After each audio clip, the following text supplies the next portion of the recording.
6월 19일 날 2차 전지 비중 지속 확대라는 김현수 애널리스트의 리포트가 나왔습니다. 이전에 한번 에코프로 매도 의견 리포트를 낸 다음에 꽤나 많은 비난을 받으셨는데, 저는 개인적으로 매도 리포트라 하더라도 나와 반대의 방향성을 보는 사람이더라도 그 사람의 의견을 한 번쯤 들어보면 내 의견에 대한 어떤 확신을 더 가질 수 있다라고 생각을 해서 다 읽어봤는데, 저의 개인적인 소감은 이랬어요. 뭔가 서론, 본론, 결론으로 이어지는 논리가 보이지 않고 결론에다가 서론과 본론을 좀 끼워 맞추는 느낌? 그 이유 중에 가장 컸던 게 가격 추정 원칙이었습니다. 결국 해당 리포트는 미래의 움직임에 대한 어떤 예상을 분석을 통해서 결론을 내는 리포트였는데, 미래의 밸류에이션을 반영을 해야 되는 리포트에서 그 안에 넣었었던 팩터가 과거에 기록되어 있었던 광물의 가격이었습니다. 저는 그러한 가격 추정 원칙이 맞지 않다라고 생각을 했고, 차라리 과거부터 현재까지 광물 가격이 이렇게 변화해 왔는데 미래에는 이렇게 될 것이고, 그러므로 이를 반영해 보았을 때 지금은 고평가다 라고 이야기를 했으면 그냥 그렇구나 하고 넘겼을 것 같아요. 난 그렇게 안 보는데 하고 넘기면 될 것 같은데, 이 부분이 아마 가장 큰 비난의 원인이었을 겁니다. 일단 이 리포트를 설명하기 전에 먼저 제가 가지게 되는 의문은 뭐였냐면, 동일한 수준의 가격대에서 매도 리포트를 이전에 냈었고 지금은 매수 리포트를 냅니다. 그럼 그 불과 몇 개월 동안 이 의견이 바뀔 만한 어떤 뚜렷한 밸류에이션의 근거가 있는가? 업황이 그렇게 많이 변했는가를 생각을 해보면, 미장 투자도 지금 하고 있는 입장에서 전기차 시장이 요즘에 호조인 건 알겠어요. 근데 그 당시와 지금의 양극재 시장, 대부분의 우리 종목들이 양극재 시장에 좀 집중되어 있고, 배터리 소재 산업이 그렇게 많이 변화했는가를 생각해보면 전 아니라고 보거든요. 그간 꽤나 소강 상태에 있었고 그 동 기간 동안에 주가가 다시 반등을 해서 제자리 돌아왔다라고 보거든요. 새로운 무언가를 기다리고 있는 자리라고 생각을 합니다. 이거는 읽어보시면 알겠지만 저는 설득이 안 됐어요. 여튼 제목은 2차전지 비중 지속을 확대를 하겠다라는 거였고요. 물론 이분이 저번 리포트에서도 그렇고 2차전지 시장에 대한 어떤 부정적인 의견을 제시한 건 아닙니다. 당시에도 이제 에코프로에 대한 이야기를 할 때 밸류에이션이 좀 과하다라고 표현을 했는데, 그게 차라리 지주사 계열사 간의 이런 밸류에이션 차이는 조금 너무 과하다라고 표현을 했으면 그냥 그런갑다라고 할 수 있는 건데, 매출과 이익에 직결될 수 있는 메탈 가격들을 언급하면서 했기 때문에 조금 논란이 있었던 거죠. 최근 테슬라 주가는 포드와 스텔란티스 등으로의 충전 네트워크 고객사 확대 때문에 주가가 좀 많이 올랐습니다. 미장 투자하시는 분들 알겠지만 요것 때문에 테슬라가 지금 거의 독점하려고 하고 있어요. 이것 때문에 미국에 있는 저속 충전 시설 만드는 회사들과 고속 충전 만드는 애들 다 주가가 많이 빠졌습니다. 그래서 꽤나 유명한 리비안, 루시드 이런 기업들도, 전기차 스타트업 기업들도 같이 올랐고요. 중국 내에 있는 전기차 기업은 내수 시장 판매 호조로, 세계 시장이 아니라 그들만의 리그에서 판매 호조로 인해서 크게 상승을 했습니다. 미국 텍사스주에서 전기차 직판 금지하는 법안 통과됐으나 테슬라, 리벤, 루시드 등의 기존에 딜러가 없는 기업의 경우에는 직판 가능하다. 그러니까 상장되어 있는 주식들 중에서는 이거 영향받을 수 있는 회사는 없다라고 보시면 되고, GM이 왜 그런지는 모르겠는데 2035년까지 향후 약 10년 동안 내연기관차 판매를 유지할 것이라고 언급을 했습니다. 고집인지 아니면 지금 늦었다라고 판단해가지고 그냥 내연기관차에서 낭만을 즐기는 건지 잘 모르겠는데, 여튼 저도 이게 좀 의아하긴 했고요. 그리고 여기가 중요한 내용이죠. 배터리법, 지속가능한 배터리법을 승인해서 2031년부터 배터리 핵심 광물 재활용 의무화할 예정. 이것 또한 제가 다뤘던 내용이고요. 이렇게 된다면 현재 중국이 강조하고 있는 LFP 배터리는 살아남기가 좀 어렵겠죠. 특히나 EV 시장에서는. 삼성 SDI는 GM과 약 4조 원 투자 통해서 미국 인디애나주에 있는 2026년 가동 목표로 30기가와트 규모의 배터리 공장 건설 계획에 있고, GM이 내연기관차 판매를 유지한다 해가지고 아예 전기차 시장을 안 하는 건 아닙니다. 근데 내연기관차 우리는 계속 낭만 있게 팔겠다, 이런 입장인 것 같아요. 이것 또한 최근에 제가 좀 다뤘던 내용이죠. 고시원 관련된 리스크. 현재 고시원은 공장에 대한 미시간 주정부의 승인 절차가 진행 중인 겁니다. 그래서 지난번에 미시간 주민들이 반대를 해가지고 이거를 CFIUS 쪽에서 좀 막아달라 요청을 했는데 미국 재무부 쪽에서는 해당 공장 건설에 대해서 제한 사항이 없다라고 넘겼습니다. 그러니까 우리가 그거를 직접 반대를 해주면서 밀어내줄 수는 없다라는 의견인 거죠. 그래서 아직까지도 미시간 주정부와의 승인 절차가 진행 중이고요. 이전에 보조금 받은 건 있는데 보조금 승인 받은 거 있는데 직접적인 건설의 시작은 아직 안 되었습니다. 근데 지금 중국 쪽에서도 그렇고 고션 쪽의 뉘앙스만 봤을 때는 그냥 그대로 밀어붙일 가능성이 있어 보이는데 제가 이걸 파다가 만 이유가 뭐냐면 이게 정말 산업 관련된 내용이기보다는 미시간 그 해당 지역에 있는 주민들의 약간 동네에 폐기물 처리장 오면 싫어하는 것처럼 반대하고 항의하는 약간 데모를 분석하는 느낌이어가지고 거기서 딱 선을 그은 겁니다. 뭐 여튼 고시원 리스크에 대해서는 제가 이건 상당히 제한적이다. 이건 그렇게 걱정할 건 없고 지금 이들이 논쟁하고 있는 거는 그냥 약간 동네 싸움 같다라고 넘긴 거죠. 그 외에 뭐 한솔케미칼, 엔캠, 중한 D&M 등의 내용들이 있는데 이건 좀 패스를 하고요. 최근에 좀 이슈가 됐었던 게 LNF와 LS가 약 1조 원 투자해서 새만금에다가 전구체 합작 공장 건설한다는 계획. 요것 때문에 최근 LS가 주가가 잘 올라가고 있죠. 중국 쪽의 광물 자원 매장량이 꽤 좋다라는 내용이 나왔고 현대차는 니켈과 흑연 등의 광물 자원 확보할 계획이고 LG화학 최근에 이거 예전에 나왔던 거죠. LG엔솔 지분 일부 매각해가지고 이를 통해 설비 투자금 확보할 계획. 요거 한 두세 달 전쯤에 나왔던 계획이고 이제 지금 진행하고 있는 거죠. 현대글로빗은 리튬 니켈 등 배터리 원자재 트레이딩 사업 추진할 계획. 포스코홀딩스가 탄산 리튬 활용하는 거는 뭐 이전부터 나왔던 얘기고 작년 중순부터 나왔던 얘기고 지금 그 과정 중에 계속 밟고 있는 겁니다. 그리고 코스모 신소재 몇 주 전쯤에 나왔던 건데 정정 공시를 통해서 원래 1,500원 규모였는데 1,000억 늘려가지고 2,500억 정도 투자하겠다. 대신에 기간이 좀 늘어났어요. 기간을 고려하자면 뭐 규모를 엄청 증가시켰다라고 보긴 좀 어렵고 여튼 뭐 기존의 시설 투자를 계획했던 대로 감행하겠다라는 공시였고요. 광물별 가격들을 보면 전반적으로 전분기 대비 많이 떨어지긴 했는데 최근에 좀 반등하는 기미가 보이고 있긴 합니다. 저는 이제 광물 가격 같은 경우에는 시장이 조금 더 자리를 잡아야지 안정화될 거라고 보고 있고요. 당분간은 뭐 오르고 내리는 게 되게 뻔한 일이 될 것 같아요. 그 밖에 이제 나오는 게 코스피 수익률, 아래 거 대비해서 하나증권 2차전지 유니버스 수익률이 높았다라고 표현을 하는 건데 이게 뭔 말이냐면 코스피가 오른 것보다 우리가 픽한 종목들 골랐으면 더 많이 올랐어요 라고 이제 좀 자랑을 하는 겁니다. 제가 의아했던 건 왜 코스피죠? 코스닥을 포함시켜야 될 텐데 연초 대비해서 코스피는 그렇게 많이 안 올랐거든요. 코스닥이 많이 올랐지. 라이징 스타들이 다 코스닥 쪽에서 나와가지고 코스닥의 상승률이 훨씬 더 높습니다. 그거랑 대비해서 이게 과연 상회했다라고 표현할 수 있는지에 대한 의문도 좀 있고요. 이건 뭐 색깔이 너무 비슷해가지고 보기도 어려운 것 같고. 사실 우리가 궁금한 건 이 내용이죠. 왜 비중 확대를 갑자기 하게 되었는가.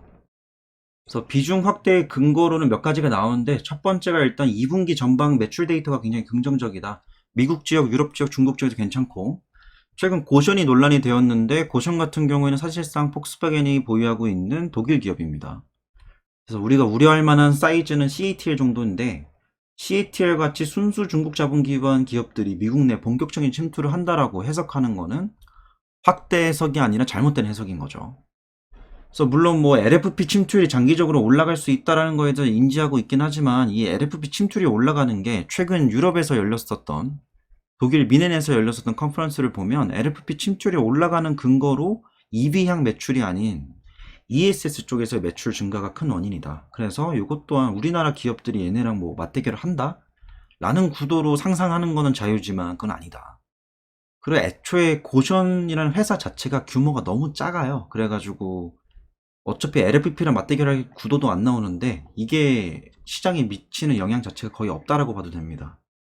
향후 중요한 이슈가 엔타이티드 리스트예요. 우려 왜곡 집단인데 이게 이전에는 IRA를 통해서 미국이 중국을 제재를 했는데 제가 볼 때는 지금 좀 약간 중국이랑 뭔가 약간 짝짝꿍하는 느낌처럼 보이겠지만 제가 봤을 땐 미국이 이번에 한 번 더 통수를 칠 것 같다. 원래 중국이 통수 친다 생각을 하는데 이번에는 미국이 약간 좀 잘해주는 척 하다가 이 우려 왜곡 집단 선정을 하면서 중국을 한 번 더 압박할 가능성이 높다. 그러니까 IRA 같은 경우에는 좀 약간 상대적인 왕따 놀이였다라고 한다면 이 우려 왜곡 집단 같은 경우에는 그냥 타겟팅입니다. 너네 쟤네랑 놀지 마 이겁니다.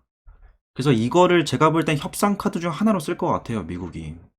요걸 신경 써가지고 중국 시진핑이 최근에 약간 아부를 떨면서 미국과 사이가 개선되는 것처럼 보이지만 제가 볼 땐 아니다.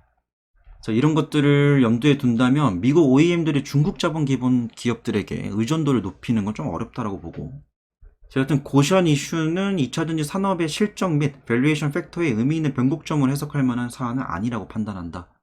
그러니까 하나증권 측에서도 고시원 이슈에 대해서는 그건 좀 아니지 라고 넘기는 입장이고요.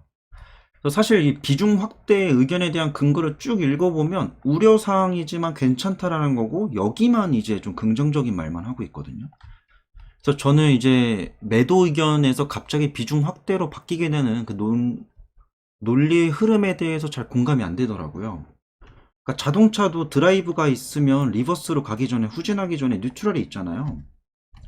비슷한 밸류에이션 가격대에서 이전에 리버스 했다가 갑자기 뒤로 바꾸는데 별다른 어떤 팩터가 없다라면, 저는 이번에는 이제 무리하게 그냥 비중 확대를 외치는 것보다는 그래도 약간 중립 의견을 내는 게 어땠을까라는 생각이 좀 있어요.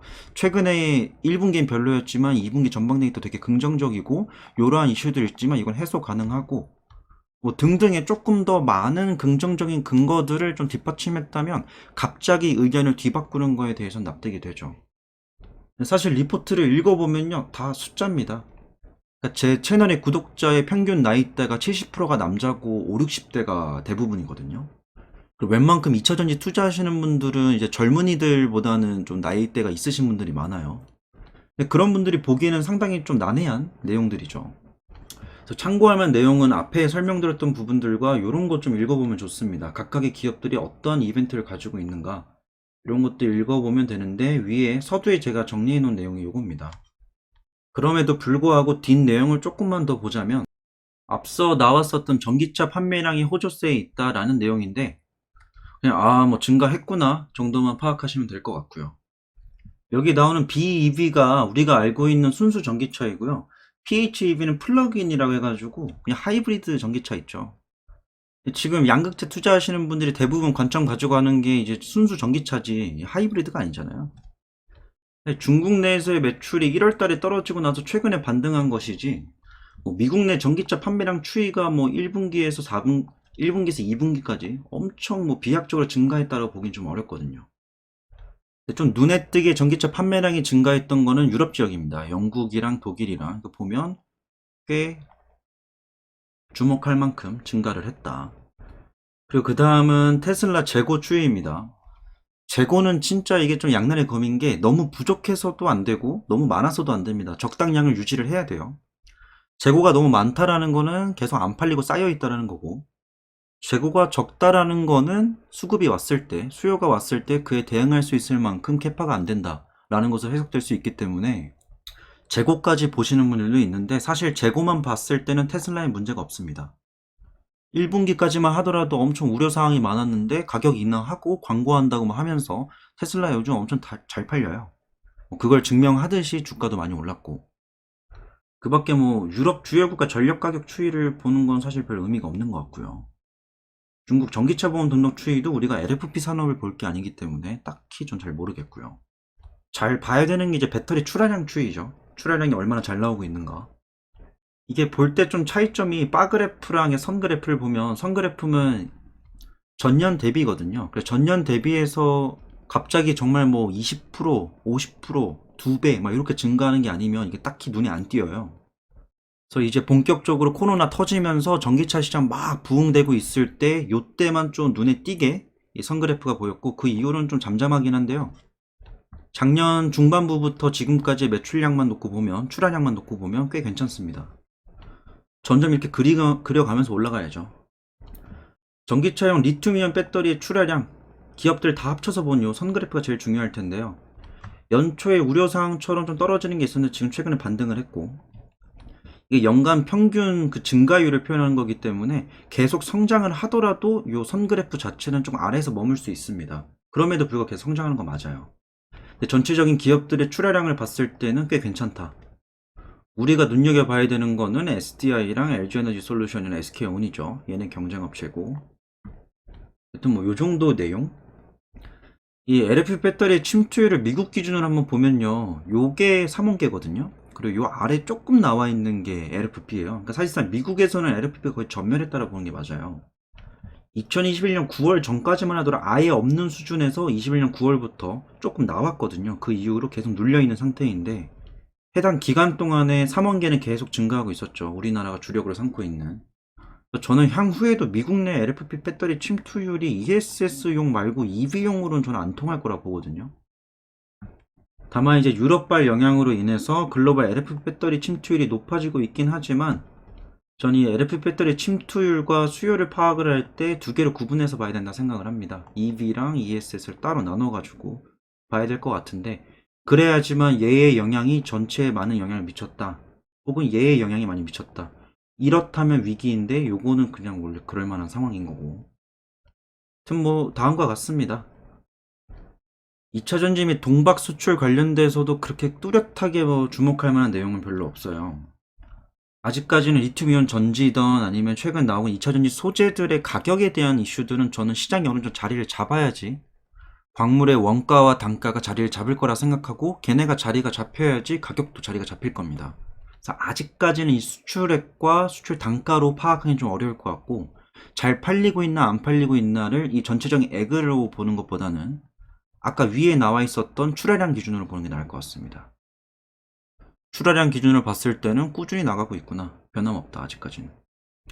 이 지역별 양극재 수출이었는데 지난번에 한번 글을 읽었었는데 전체적인 우리나라 지역별로 양극재 수출액 합쳐보면 다 증가를 했거든요. 근데 그 중에서 좀 많이 증가를 했던 게 울산시, 대구시 정도가 보이더라고요. 요즘 보면 각 지역구에서 좀 약간 양극재 수출 쪽으로 그 기업들 공장 짓는 것도 그렇고 이루어지고 있는 모습이 보이는데 뭐 이거 지역별로 경쟁하는 것 자체에 대해서는 뭐 사실 저는 서울 사람이라 가지고 저번 댓글을 보니까 우리 지역에 어떤 공장이 들어왔는데 그 양극재 수출 엄청 잘 된다더라 이러면 되게 프라이드를 가지시는 분들이 있더라고요. 그런 케이스가 아니라면 딱히 이게 그렇게 중요한 데이터는 아니고요. 전체가 중요하죠. 연간 퍼센티지이기 때문에 요거는 그렇게 막 눈에 띄진 않는데 전체적인 수출 금액 자체가 계속 증가하고 있다는 거, 바그래프가. 수출 단가 같은 경우는 19년도와 21년도, 22년도 초반까지죠. 여기까지는 눌림목이었는데 그 이후로 수출 단가 올라가면서 판매 단가도 올라가고 있고 NCM 양극재 수출액과 수출 단가에서는 크게 변한 건 없습니다. 그래서 그 아래 내역들 보면 이렇게 다 표 그래프로 되어 있는 거고 1분기까지 리튬 월별 평균 가격이 굉장히 떨어졌거든요. 갑자기 떨어졌는데 이번 달과 저번 달에 거듭해가지고 리튬 가격이 엄청 올랐더라고요. 이게 저번에 가격 추정 원칙에서 논란이 되었었던 부분인데 뭐 최근 올랐으니까 이게 향후 앞으로 기업에 표시되는 재무제표상에 표시되는 마진에 얼마나 영향을 미칠지는 좀 두고 봐야겠습니다만 저는 이게 시장이 좀 더 성장을 해야지 이게 좀 가격 안정화가 될 것 같아요. 이게 막 1분기 예반영하고 2분기 예반영하고 이렇게 들쑥날쑥 하는 것보다는 일정한 수준의 가격이 안정화되는 과정들이 좀 필요하다라고 좀 보고 있습니다. 그리고 그 안정화되는 게 시장의 침투율도 있겠지만 제가 볼 땐 폐배터리 재활용 쪽으로 기술력들이 더 많이 발전되고 관련된 제도들이 많이 입법된다면 리튬 가격도 안정세를 찾지 않을까라는 생각이 있고요.